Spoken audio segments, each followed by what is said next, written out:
الله أكبر الله أكبر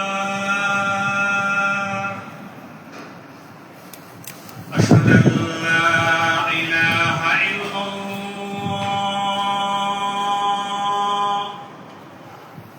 أشهد أن لا إله إلا الله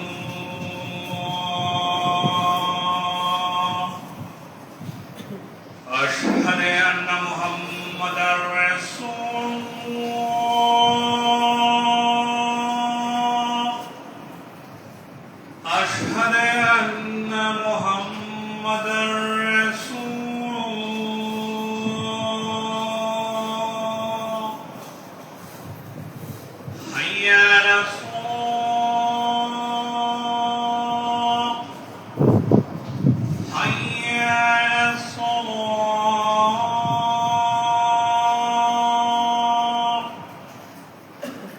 حي على الفلاح حي على الفلاح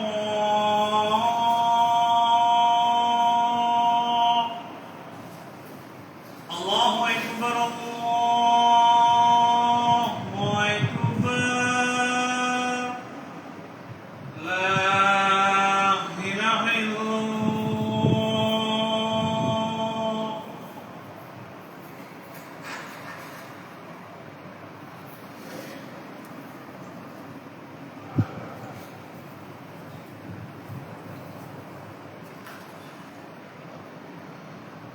الحمد لله نحمده ونستعينه نعوذ بالله من شرور انفسنا ومن سيئات اعمالنا من يهده الله فلا مضل له ومن يضلل فلا هادي له واشهد ان لا اله الا الله وحده لا شريك له واشهد ان محمدا عبده ورسوله اما بعد فقد قال الله تعالى والقرآن الكريم والفرقان المجيد أعوذ بالله من الشيطان الرجيم بسم الله الرحمن الرحيم يا أيها الذين آمنوا اتقوا الله وقولوا قولا سديدا يصلح لكم أعمالكم ويغفر لكم ذنوبكم ومن يطع الله ورسوله فقد فاز فوزا عظيما அனைத்தும் ஏக இறைவனாகிய அல்லாஹ்வுக்கு உரித்தாகும்.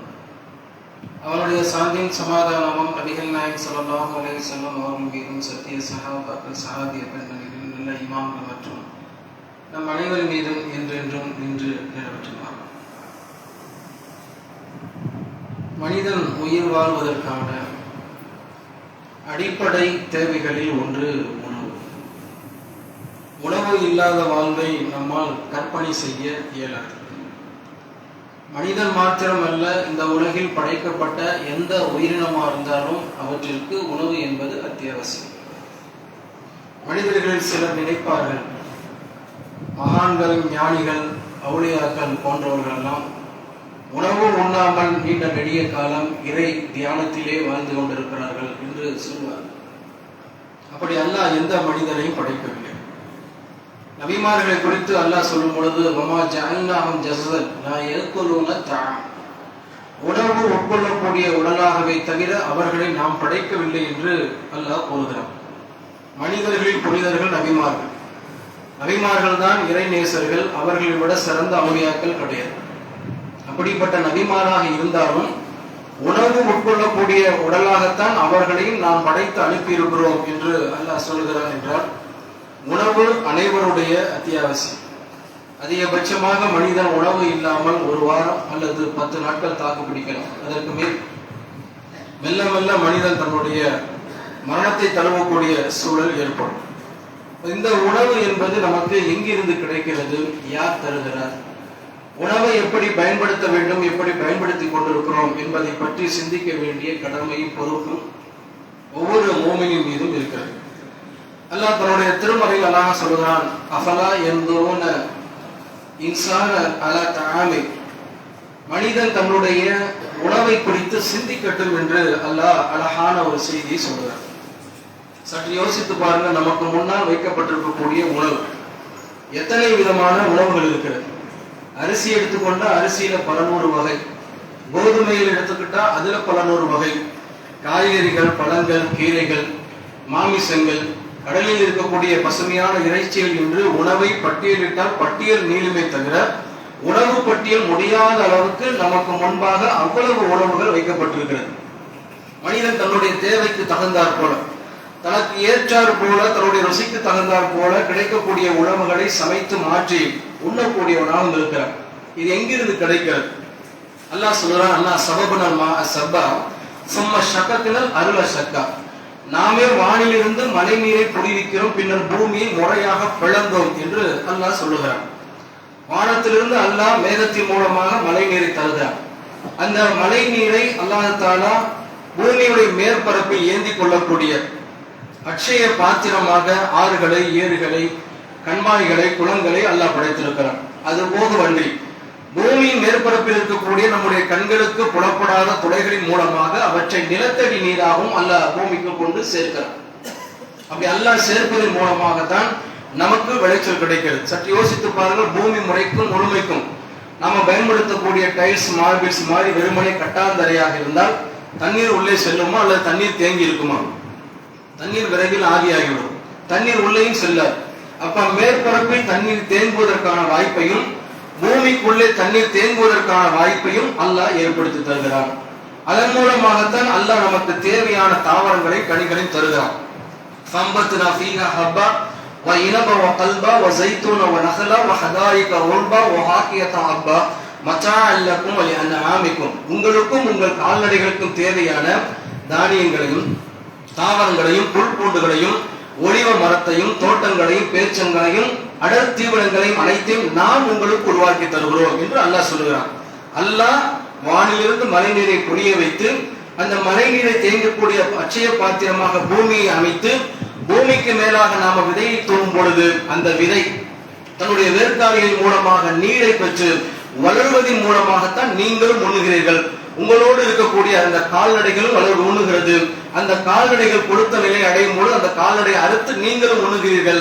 இது இறைவன் உங்களுக்கு தந்தது என்று அழகாக அல்லாஹ் தஆலா சொல்லி காட்ட பார்க்கிறோம். ஒவ்வொரு பகுதிக்கு தகுந்தாற் போல, ஒவ்வொரு காலநிலைக்கு தகுந்தாற் போல, ஒவ்வொரு நிலத்திற்கு தகுந்தாற் போல அல்லாஹ் உணவுகளை அமைத்து தந்திருப்பதை நாம் பார்க்கிறோம். வல் பலது தய்யிபு யக்ருஜு நபாத்துஹு பிஇذن ரப்பிஹி. தாவரங்கள் தமது இறைவனுடைய விருப்பப்படி நல்ல பூமியில் விளைகின்றன.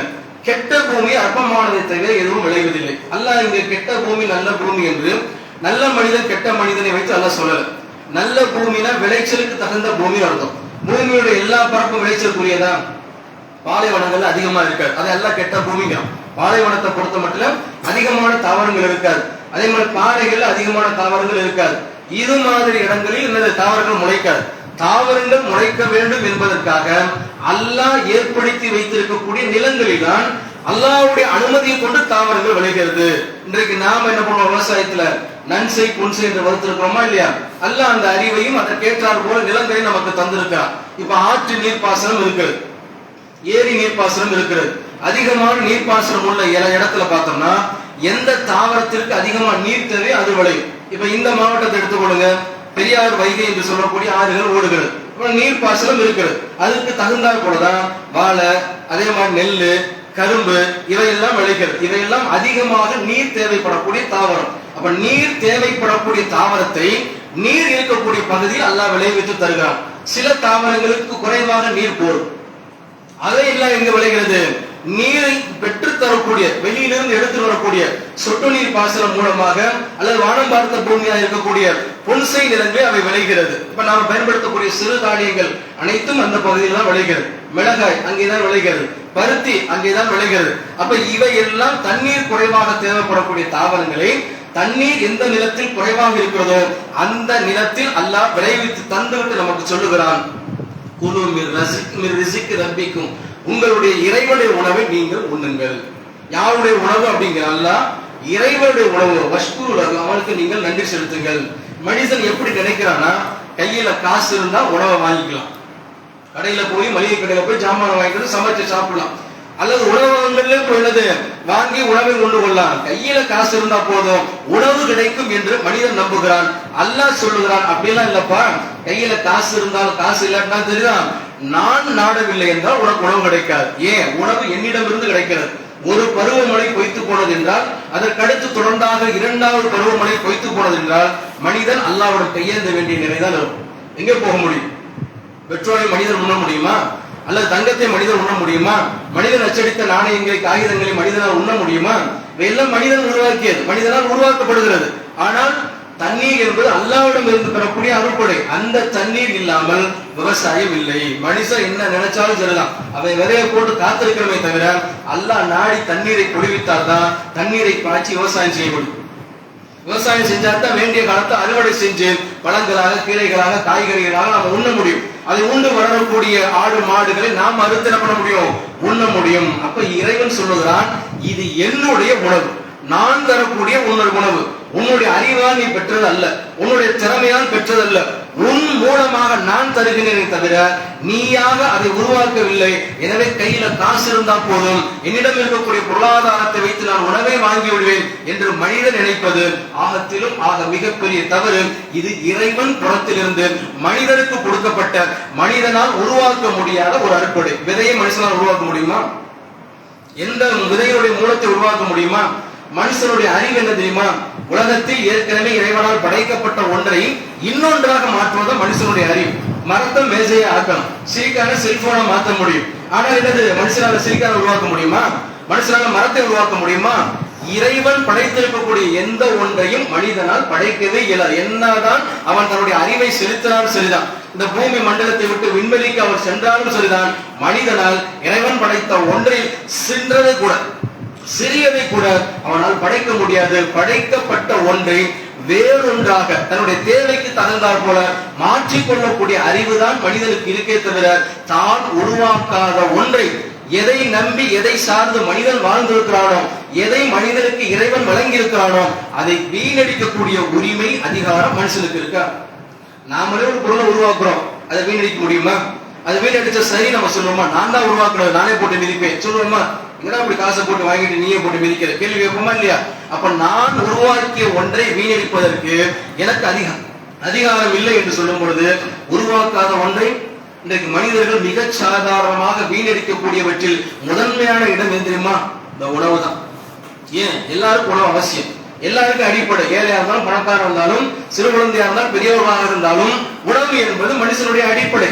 அப்ப உணவு இல்லாம மனுஷனால் இருக்க முடியாது. அப்ப அந்த உணவை பயன்படுத்தக்கூடிய தருணத்துல மிக சாதாரணமாக எந்த விதமான குற்ற உணர்வும் இன்றி இதெல்லாம் தவறா என்று நினைக்காத அளவுக்கு மிக அதிகமாக வீணடிக்கப்படக்கூடிய இடத்தில் முதன்மையாக உணவு இருக்கிறது என்றால் சற்று யோசித்து பாருங்கள். இது அநியாயமா? அநியாயம் இல்லை. ஒரு மனிதனுக்கு சராசரியாக ஒரு நாளில் அவன் உண்ணக்கூடிய உணவு அதிகபட்சம் 1 கிலோ, அவ்வளவுதான். காலையில, மத்தியானம், சாயங்காலம் 2 வேளை உணவு இருந்துச்சு, அடுத்து 3 வேளை உணவா மாறிச்சு, இன்னைக்கு 5 வேளை சாப்பிடுறோம். சில பேர் சாப்பிட்டுக்கிட்டே இருக்கிறதெல்லாம் நம்ம பார்க்கிறோம். எப்படி பார்த்தாலும் சராசரியாக மனுஷன் உண்ணக்கூடிய ஒரு உணவின் அளவு என்பது 1 கிலோ. அதே 1 கிலோ உணவை உண்ணக்கூடிய தருணத்தில் அவன் வீணடிக்கக்கூடிய உணவின் அளவு என்பது 300 கிராம். கொஞ்சோண்டு மிளகு, தக்காளி, கறி சாப்பிட முடியல, சாப்பாடு கொஞ்சோண்டு அரிசி, இப்படி என்னது உணவை வீணடிக்கிறான்ல. ஒவ்வொரு நேரம் வீணடிக்கக்கூடிய உணவை சேர்த்து பார்த்தால் 300 கிராம் என்றால் ஒரு வருடத்தில் கூட்டி கழித்து பார்த்தால் 120 கிலோகிராம். 120 கிலோகிராம் என்பது 400 மனிதர்களுக்கான ஒருவேளை உணவு. மிக சாதாரணமாக ஒருவன் நான் வீணடிக்கக்கூடிய உணவின் காரணமாக 400 மனிதர்களுக்கு கிடைக்க வேண்டிய ஒருவேளை உணவை தடுக்கிறான் என்றால் அநியாயமா? நியாயமா? பாவமா? நன்மையா? எவ்வளவு பெரிய பாவம்! இஸ்லாத்தில் சிறந்த காரியம் எது? அல்லாஹ்வின் தூதர் ஸல்லல்லாஹு அலைஹி வஸல்லம் ஒரு கிராமவாசி கேட்கிறார், அல்லாஹ்வின் தூதரை, இஸ்லாத்தில் சிறந்தது என்று கேட்கும் பொழுது நபி ஸல்லல்லாஹு அலைஹி வஸல்லம் 2ஐ முன்வைத்தார். ஒன்று அறிந்தவருக்கு மரியாதைக்கு சலாம் சொல்வது, இன்னொன்று பசித்தவருக்கு உணவளிப்பது. இஸ்லாத்திலே சிறந்த காரியம் பசித்தவருக்கு உணவளிப்பது என்றால், பசித்துக் கொண்டிருக்கக்கூடிய தருணத்தில் ஒருத்தனுக்கு உணவு கிடைக்க விடாமல் இவன் வீணடித்தால் அது எவ்வளவு மோசமான செயல். இந்த மோசமான செயலை உலகத்தில் உள்ள பெரும்பாலான மக்கள் மிக சாதாரணமா இருக்கிறாங்க. உலகத்தில் உள்ள 720 கோடி மக்களில் அதிகமான மக்கள்கள் சேர்ந்து செலவழித்து வீணடிக்கக்கூடிய உணவின் அளவு என்பது 150 கோடி டன் உணவு. இதனுடைய பொருளாதார மதிப்பீடு தெரியுமா? 150 கோடி டன். நமக்கு புரிய பொருளாதார மதிப்பீடு என்பது 55,22,000 கோடி ரூபாய். 1 கோடி 2 கோடி இல்ல, 100 கோடி 1000 கோடி இல்ல, லட்சம் கோடியில 55,22,000 கோடி என்றால் மிகப்பெரிய பணக்காரன் கூட தன் வாழ்நாளில் பெறாத பார்க்க இயலாத ஒரு தொகையை மிக சாதாரணமாக மனிதர்கள் வீணடிக்கிறார்கள். இந்திய தேசத்துடைய ஆண்டு வருமானம் என்பது 22,500 லட்சம் கோடி ரூபாய் என்றால் ஒரு ஜனநாயக தேசத்தின் ஒரு வருடத்தின் பொருளாதாரத்தை விட 1.5 மடங்கு கூடுதலான பொருளாதாரம் உலக மக்களால் வீணடிக்கப்படுகிறது என்றால் அநியாயம் இல்லை. சின்னதுதான் நம்ம நினைக்கிறோம், இதெல்லாம் ஒரு பெரிய விஷயமா நம்ம நினைக்கிறோம், இதெல்லாம் சாதாரணமா நம்ம நினைக்கிறோம். ஆனால் இது ஒரு பெரும் பாவமாக இருக்கிறது. அதனால்தான் அல்லாஹ் இதை கண்டிக்கிறான். வக்குலு வஷ்ரபு வலா துஸ்ரிஃப் இன்னஹு லா யுஹிப்புல் முஸ்ரிஃபின். உண்ணுங்கள் பருகுங்கள், வீண் விரயம் செய்யாதீர்கள். இன்னஹு லா யுஹிப்புல் முஸ்ரிஃபின். யார் வீண் விரயம் செய்வார்களோ அவர்களை அவன் நேசிப்பதில்லை. எங்க கொண்டு நல்லா நிப்பாட்டுறான் பாத்தீங்களா? அல்லாஹ் நேசிக்காத இடத்தில் ஒரு காரியம் நம்மை கொண்டு போய் சேர்க்கிறது என்றால் அது எவ்வளவு பெரிய மோசமான காரியம். ஏன் தொழுகிறோம், ஏன் நோன்பு வைக்கிறோம், ஏன் ஜக்காத்து கொடுக்கிறோம், ஏன் நன்மையான காரியங்கள் செய்கிறோம், ஏன் தீமையை தடுக்கிறோம், ஏன் குர்ஆன் ஓதுறோம், ஏன் இஸ்திக்ஃபார் செய்யறோம், எல்லாத்துக்கான காரணம் என்ன? அல்லாஹ் மன்னிக்கணும் தானே. அல்லாஹ் மன்னிக்க மாட்டான் என்ற பொருள். அல்லாஹ் இவ்வளவு செஞ்சும் ஒரு காரியத்தில் செய்வது மூலம் மன்னிக்க மாட்டான். அல்லாஹ் யாரை நேசிக்கவில்லையோ அவரை மன்னிக்க மாட்டான். யாரை அல்லாஹ் மன்னிக்க மாட்டானோ அவருக்கு அல்லாஹ் சொர்க்கத்தை தர மாட்டான். யாரை அல்லாஹ் நேசிக்கிறானோ அவரை அல்லாஹ் மன்னிக்கிறான், சொர்க்கத்துக்கு அனுப்புறான். என்றால் வீண் விரயம் என்று சொல்லக்கூடிய இந்த காரியம் மனிதனை சுவனத்திலிருந்து நரகத்தை நோக்கி தள்ளுகிறது என்றால் அல்லாஹ் மிக கடுமையான பார்வையாக இதை பார்க்கிறான். காரணம் என்ன? நாம் படைச்ச உணவை நீ உண்ணு, உனக்கு போக உள்ளது அடுத்தவனுக்கு கொடு, யாருக்கு கிடைக்காம தடுக்காது. யாருக்கு கிடைக்காம என்னது?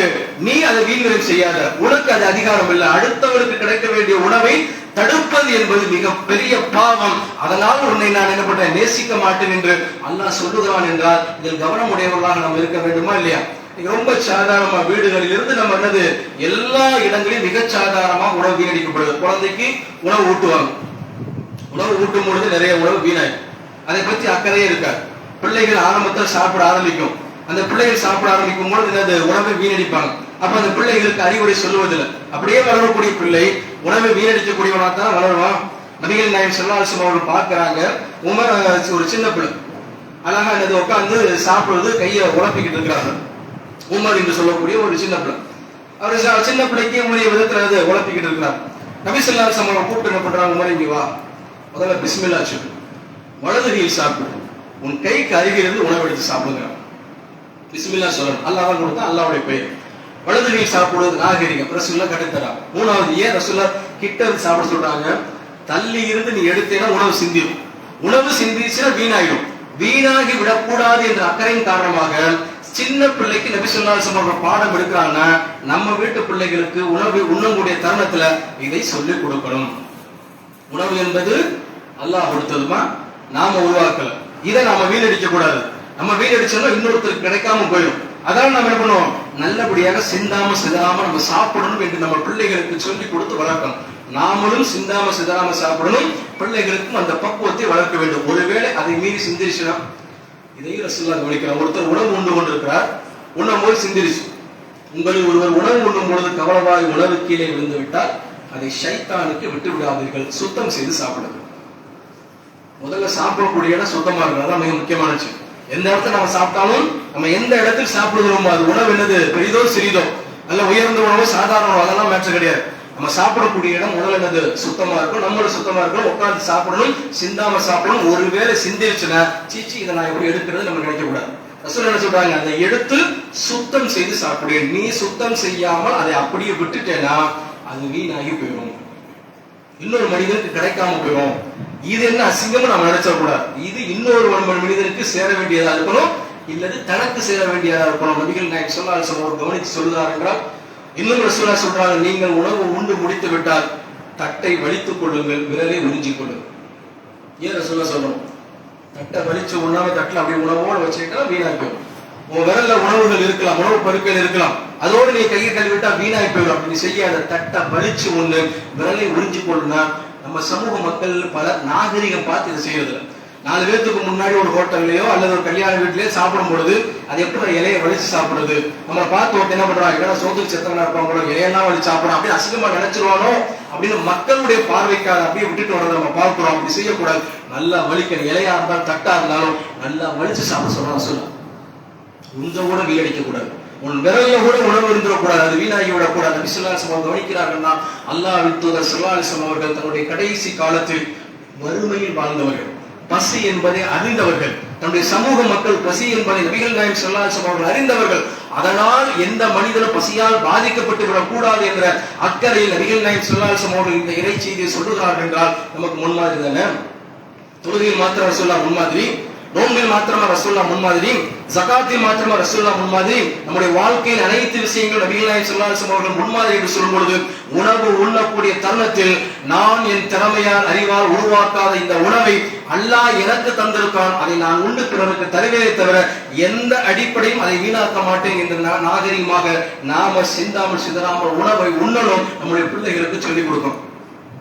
இல்லைன்னு நம்முடைய சமூகங்கள் மிக சாதமா செய்வா. இன்னைக்கு பார்த்தோம்னா திருமணங்கள் எல்லாம் எடுத்துக்கொள்ளுங்க. உண்மையிலேயே நம்முடைய சமூகத்துல இஸ்லாமிய சமூகம் என்பது பொருளாதார ரீதியாக ஒட்டுமொத்த இந்தியாவிலேயே பின்தங்கிய ஒரு சமூகம். ஆனா இஸ்லாமிய சமூகத்தில் நடைபெறக்கூடிய திருமணங்கள் போல வேறு எந்த சமூகத்திலும் ஆடம்பரமாக திருமணம் நடத்தவே பரவாயில்லை. ஏன்னா திருமணத்தை ஒப்பந்தம் என்ற எல்லையை தாண்டி நாம் என்ன நினைக்கிறோம்னா, ஏன்ட்ட பொருளாதாரம் இருக்கு அதை காட்டக்கூடிய இடமாக நம்ம என்ன பண்றோம், திருமணம் நடத்துறோம். ஒரு நாள் கூத்துக்கு மீச வச்சா நிறைய மாதிரி நம்ம மண்டபங்கள் பிடித்து நிறைய பேர் அழைச்சு, ஆயிரக்கணக்கான மக்களை அழைத்து எல்லா விதமான உணவு, சிக்கன்ல இருந்து மட்டன்ல இருந்து முட்டையில இருந்து ஐஸ்கிரீம்ல இருந்து ஸ்வீட்ல இருந்து எல்லாத்தையும் அள்ளி வச்சு மக்கள் நம்மளை பார்க்கறது வேஸ்ட் வைக்கணும், முக்கு மேல வரல வைக்கணும், எப்படி விருந்து போட்டான் பார்த்தியா அப்படிலாம் மக்கள் பாராட்ட வேண்டும் என்பதற்காக அதிகமாக உணவுகளை என்ன பண்றாங்க, செலவு செய்றாங்க. அது பெருமளவு வீணடிக்கப்படுகிறது. 29% அளவுக்கு திருமண விழாக்களில் உணவுகள் வீணடிக்கப்படுவதாக ஐநாவுடைய புள்ளி விவரம் சொல்லுகிறது என்றால் சற்று யோசித்து பாருங்கள். நம்ம ஒரு மனசாட்சியோட யோசிப்போம். திருமணத்திலேயோ அல்லது வேறு எந்த இடத்திலேயோ சாப்பிடும் பொழுது நான் என்னுடைய தருணத்தில் எல்லா உணவுகளையும் வீணடிக்காமல் உண்டு முடித்தேன் என்று நம்ம எத்தனை பேர் சொல்ல பெரும்பாலான சொல்லவே முடியும். நம்ம என்ன நினைப்போம், சாப்பாடு வச்சுட்டாங்க, எனக்கு பிடிக்காத சாப்பாடு வச்சுட்டாங்க. ஏன்னா ஒவ்வொரு மனிதனும் ஒரு உணவு பிடிக்கலாம், பிடிக்காம போகலாம். ஒருத்தர் சிக்கன் பிடிக்காம இருக்கா, ஒருத்தர் உருளைக்கிழங்கு பிடிக்காம இருக்காது. இது தவறு கிடையாது. மனிதனுக்கு ஒரு உணவு பிடிக்கும், ஒரு உணவு பிடிக்காது. பழக்க வழக்கத்தின் காரணமாக, கலாச்சாரத்தின் காரணமாக எனக்கு பிடிக்காமல் போகலாம். ஆனால் தனக்கு உணவு வைக்கப்படும் பொழுது அந்த உணவு பிடிக்கவில்லை என்று நாகரிகமாக சொல்லி மறுத்து விட்டால் உணவு வீணடிக்கப்படும், தவிர்க்கப்படும். சில பேர் இலையை கொண்டு போய் அப்படி சோறு கையமா கொண்டு போய் போடுவாங்க. ஏன்பா அப்படி வேஸ்ட் ஆகிற, பிடிக்காத உணவு வச்சுட்டாங்க. நபி ஸல்லல்லாஹு அலைஹி வஸல்லம் அவர்கள் ஹாரிஸ் பின் வலீத் ரலியல்லாஹு அன்ஹு அவர்களை அழைத்துக் கொண்டு வீட்டுக்கு வர்றாங்க. வீட்டுல உணவு பரிமாறப்படுது, உடம்பு ஆயிடுச்சு. ரசூலுல்லாஹ்வுடைய பழக்கம் தெரியுமா, எங்க உணவு சாப்பிட்டா இது என்னன்னு கேட்பாங்க. இந்த பழக்கம் நம்மகிட்ட எங்கேயும் போய் என்ன பண்ணிக்க, பார்க்க உடனே நல்ல கலக்காரா இருக்கு, நல்ல வாசனை வருது, நம்ம என்ன பண்ணிடக்கூடாது, கையை வச்சிடக்கூடாது. அது என்னன்னு கேட்டுட்டு நம்மளால சாப்பிட முடியும்னா தான் இருக்கணும், அதை சாப்பிடணும். ரசூலுல்லாஹ்க்கு இந்த பழக்கம் இருக்கு. அப்ப நபி ஸல்லல்லாஹு அலைஹி வஸல்லம் கேட்கறதுக்கு முன்னாடி அங்க இருக்கக்கூடிய இன்னொரு அம்மா டக்குன்னு கேட்கிறாங்க, அல்லாஹ்வின் தூதர் என்ன உணவு தெரியுமா? ரசூலுல்லாஹ் என்னன்னு கேட்கிறாங்க. உடம்பு ஆயிடுச்சுங்கிறாங்க. கை எடுத்துறாங்க. ரசூலுல்லாஹ் வைக்க பக்கத்துல ஹாரிஸ் பின் வலீத் ரலியல்லாஹு அன்ஹு இருக்கிறாங்க. அல்லாஹ்வின் தூதர் ஹராமா அப்படிங்கிறாங்க. ஹராம்லாம் கிடையாது, என்னுடைய சமூகத்தில் நான் சாப்பிடல. ரசூல் 53 வருஷம் மக்காவில் வாழ்ந்தவங்க. மக்காவுடைய பழக்கத்தில் என்ன, உடம்பு இறைச்சி சாப்பிடல. உடம்பு இறைச்சி அல்லாஹ்வால் ஹலாலாக்கப்பட்டதா இருந்தாலும் சமூக பழக்க வழக்கத்தை நான் சாப்பிடல அப்படின்னு அவர் எடுத்து சாப்பிடுவார். சற்று யோசிச்சு பாருங்க. ரசூலுல்லாஹ் கையை உழப்பி வைக்கல. சாப்பிடுறதுக்கு முன்னாடி கேட்பாங்க. அன்றைக்கு என்னது, முன்னாடி ஒரு பெண்மணி கேட்டாங்க. ரசூலுல்லாஹ் என்னது, நான் சாப்பிட்டது இல்லை என்னது நாகரிகமா சொன்னவுடன் அந்த உணவு வீணாக்கப்படாமல் இன்னொரு மனிதர் போயிடுச்சா இல்லையா? நாமளும் இருக்கோம், விருந்துக்கு போனாலும் சரிதான், கல்யாணத்துக்கு போனாலும் சரிதான், ஹோட்டலுக்கு போன எங்க போனாலும் சரிதான், வைக்கப்படக்கூடிய உணவை நம்ம பார்த்துட்டு இது நான் சாப்பிட மாட்டேன், கத்திரிக்காய் வைக்காது, ஏன் கத்திரிக்காய் சாப்பிட மாட்டேன், இது வைக்காது சாப்பிட மாட்டேன், சாம்பார் ஊத்த சாம்பார், இப்படி நம்ம சொல்லிட்டோம்னா உணவு வீணடிக்கப்படாது, தடுக்கப்படுமா இல்லையா? எல்லாத்தையும் வாங்கி வச்சு சாப்பிட முடியாம சாப்பிடுறது வீணடிக்கிறது அநியாயத்துல மணியாயிருந்தாலும் சில பேர் என்ன பண்ணுவாங்க, உணவு வைப்பாங்க. பொதுவாக விருந்து கொடுக்குறவங்களுடைய மனநிலை கொடுக்கணும்னா நல்லா சாப்பிட்டு திருப்தியா சாப்பிட்டு அல்லாஹ் நமக்காக துஆ செய்யணும் அப்படி அடிப்படையில் விருந்து வைப்பாங்க.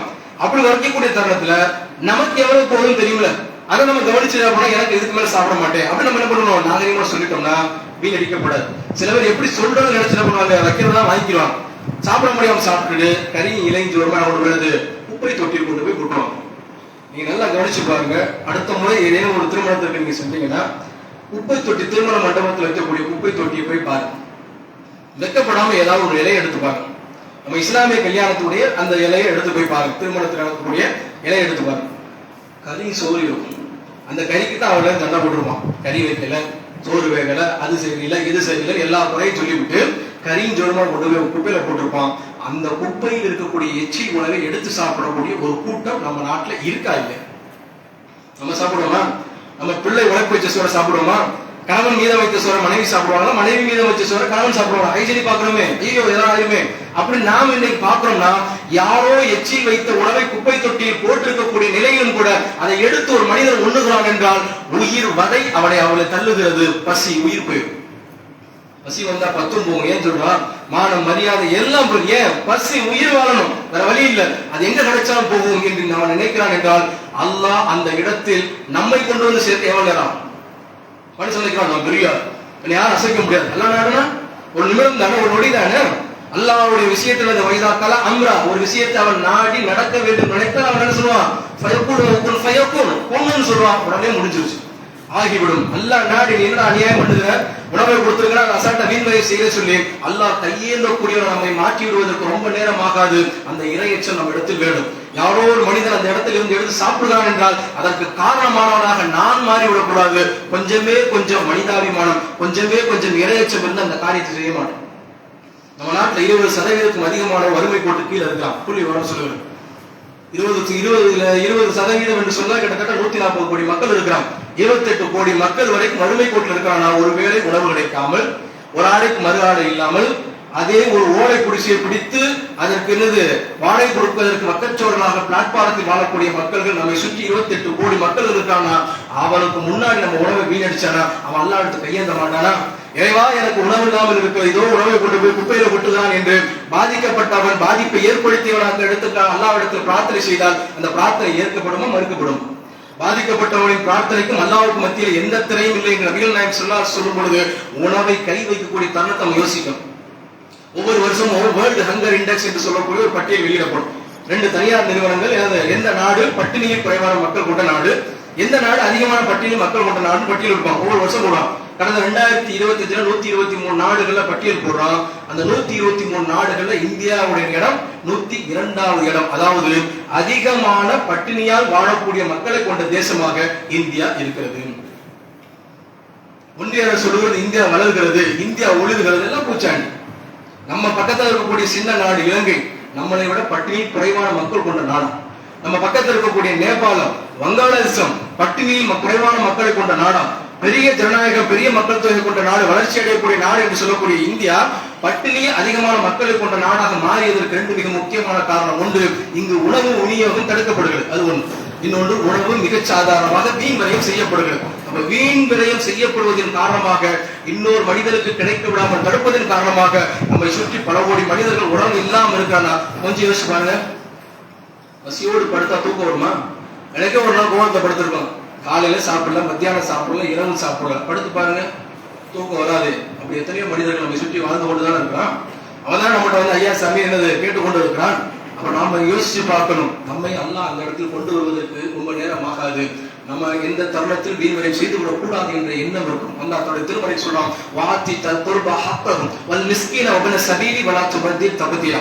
அல்லாஹ் உங்களுக்கு பொருளாதார வசதி வச்சிருக்கானா, நிறைய வாங்கி நம்மளே சாப்பிட நினைக்காம உறவினர்களுக்கு, ஏழைகளுக்கு, நாடுகளுக்கு கொடுங்க. அது அவரவர் உரிமை. அவங்க உரிமையை நீங்க ஒரேடியா தடுத்துறாங்கன்னு சொல்றாங்க. நாமளே என்னது, எனக்கு பொருளாதாரம் இருக்கு, நல்லதை அனுபவிப்பது மார்க்கத்தில் எந்த தடையும் இல்லை. உயர்ந்த ஆடையோ, உயர்ந்த அணிகளோ, உயர்ந்த வாகனங்களோ, நல்ல உணவுகளோ சாப்பிடுவது இஸ்லாத்துக்கு எந்த தடையும் இல்லை. ஆனால் எல்லாத்தையும் நானே வாங்கி வச்சு அடுத்தவங்க கொடுக்க மாட்டேங்க என்று சொல்லி வீண் விரயம் செய்தோம் என்று சொன்னால் அது அல்லாஹ்விடத்தில் மிகவும் கடும் கோபத்தில் உள்ளது. எவ்வளவு பெரிய கோபம் தெரியுமா? இன்னல் முபத்தின காலு யஹுவான ஷயாத்தீன் வகான ஷைத்தானு ரப்பிஹி கஃபூரா. யார் வீண் விரயம் செய்கிறார்களோ அவர்கள் சைத்தானுடைய உடன்பிறப்பு. ஷைத்தான் தன் இறைவனுக்கு நன்றி கெட்டவன். அல்லாஹ் முடிக்கும். யாரெல்லாம் வீண் விரயம் செய்கிறோமோ யாருடைய உடன்பிறப்பான்? ஷைத்தானுடைய உடன்பிறப்பு. ஷைத்தான் எப்படிப்பட்டவன்? அல்லாஹ் அற்புதமான பாக்கியத்தை கொடுத்திருக்கும் பொழுது பெருமை பேசி நன்றி கெட்டவனா போனால, அந்த நன்றி கெட்டவனாக வீண் விரயம் செய்யக்கூடியவர் மாறி இருக்கிறார்கள் என்றால் நன்றி கெட்டவர்கள் ஒதுங்கக்கூடிய இடம் எது? ஜஹன்னம், நரகம். அப்போ ஒரு காரியம் நம்மை நரகத்தில் கொண்டு போய் சேர்க்கிறது என்றால் கவனமுடையவர்களாக நாம் இருக்க வேண்டிய எல்லா நேரத்திலும் சரி. உணவில் கை வைக்கக்கூடிய நேரத்தில் என்னை சுற்றி பல கோடி மனிதர்களுக்கு அல்லாஹ் இந்த உணவை தரவில்லை, எனக்கு அல்லாஹ் தந்திருக்கிறான், அல்லாஹ்வுக்கு நான் நன்றி செலுத்துவேன், விரயம் செய்ய மாட்டேன், என்னுடைய சமூகத்தார், என்னுடைய வாரிசுகள் விரயம் செய்யாத அளவுக்கு நான் அவர்களுக்கு அறிவுரை கூறி நல்வழிப்படுத்துவேன் என்ற எண்ணத்தோடு நாம சாப்பிடுவோம் என்று சொன்னால் அல்லாஹ் அது பகரமாக மறுமையை சுமத்து தருவார் என்று கூறி இந்த முதல் மொழி நிறைவு செய்கிறேன்.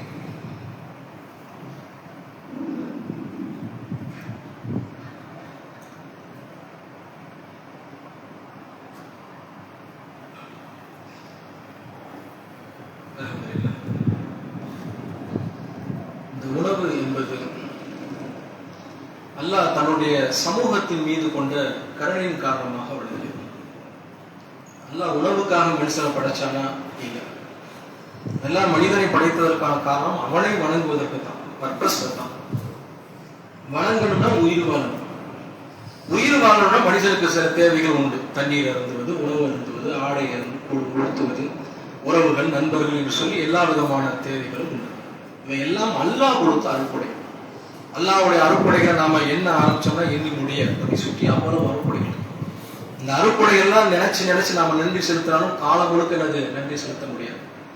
நபி ஸல்லல்லாஹு அலைஹி வஸல்லம் அவர்கள் இரவு நேரத்துல நீண்ட நேரம் வணங்குறாங்க. என்ன தொழுகை? 5 வக்து ஃபர்லான தொழுகை. 5 வக்து ஃபர்லான தொழுகையை தாண்டி கியாமுல் லைல் என்று சொல்லக்கூடிய இரவு தொழுகை நின்று வணங்குறாங்க. அவங்க கால் வீங்குது. ஆயிஷா ரலியல்லாஹு அன்ஹா கேட்கிறான், அல்லாஹ்வின் தூதரே, தங்களுடைய முன்பின் பாவங்கள் மன்னிக்கப்பட்ட நிலையில நீங்க இருக்கிறீங்க, ஏன் இவ்வளவு கஷ்டப்படுறீங்க? ரசூலுல்லாஹ் அழகான ஒரு ஒற்றை வார்த்தை சொன்னாங்க, என் இறைவனுக்கு நான் நன்றியுடைய அடியானாக இருக்க வேண்டாமா? கொஞ்சம் யோசிச்சு பாருங்க. அந்த தூதருக்கு இந்த உலகத்தால என்ன கொடுத்துட்டாங்க? நாம் அனுபவிக்கக்கூடியதை ரசூலுல்லாஹ் தன் காலத்தை அனுபவித்தார்களா?